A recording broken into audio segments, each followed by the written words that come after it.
लास वेगासच्या MGM grand Arena इथं पार पडलेल्या फ्लॉयड मेवेदर आणि मॅनी पॅकियाओ यांच्यातल्या फाईट ऑफ द सेंचुरीचा विजेता ठरला तो अमेरिकन स्टार मेवेदर।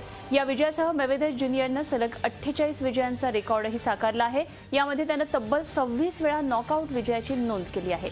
तब्बल 12 राऊंडच्या या मॅचमध्ये सुरुवातीला फिलिपिन्सच्या मॅनी पॅकियाओचा दबदबा होता, मात्र अखेरच्या राऊंड्समध्ये मेवेदरनं आपलं पदलालित्य आणि पंचेसच्या जोरावर पॅकियाओचा बिमोड करत किंग ऑफ बॉक्सिंगच्या खिताबाला गवसणी घातली।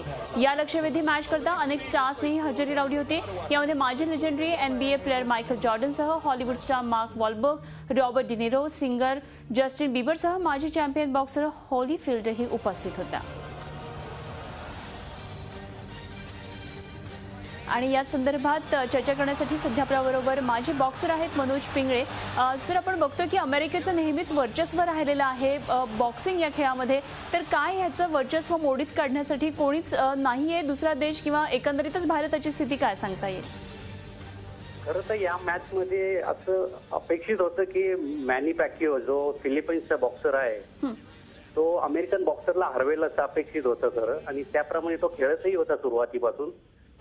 सुरुवातीपासून तो आक्रमक खेळत होता, परंतु त्याचे मारलेले फटके फार कमी होते आणि त्या टार्गेटवरती फार कमी फटके लागल्यामुळे त्याची गुण संख्या कमी झाली आणि त्याच्या मनाने मेवेदर जो फ्लॉइड मेवेदर आहे अमेरिकन बॉक्सर, त्यांनी त्याच्या उंचीचा फायदा घेत आणि मध्ये प्रत्यल्ला करत गुण घेत राहिला। त्याचा त्याला नक्कीच फायदा झाला आणि त्याच्या मॅनी पॅकिओपेक्षा त्याचे जास्त गुण झाल्यामुळे त्याचा विजय घोषित करण्यात आला। धन्यवाद, आपण बोललात त्याबद्दल। मनोज पिंगळे माजी बॉक्सर आपल्या बरोबर होते आणि ही मॅच कशी झाली त्याबद्दल त्यांनी सांगत होते।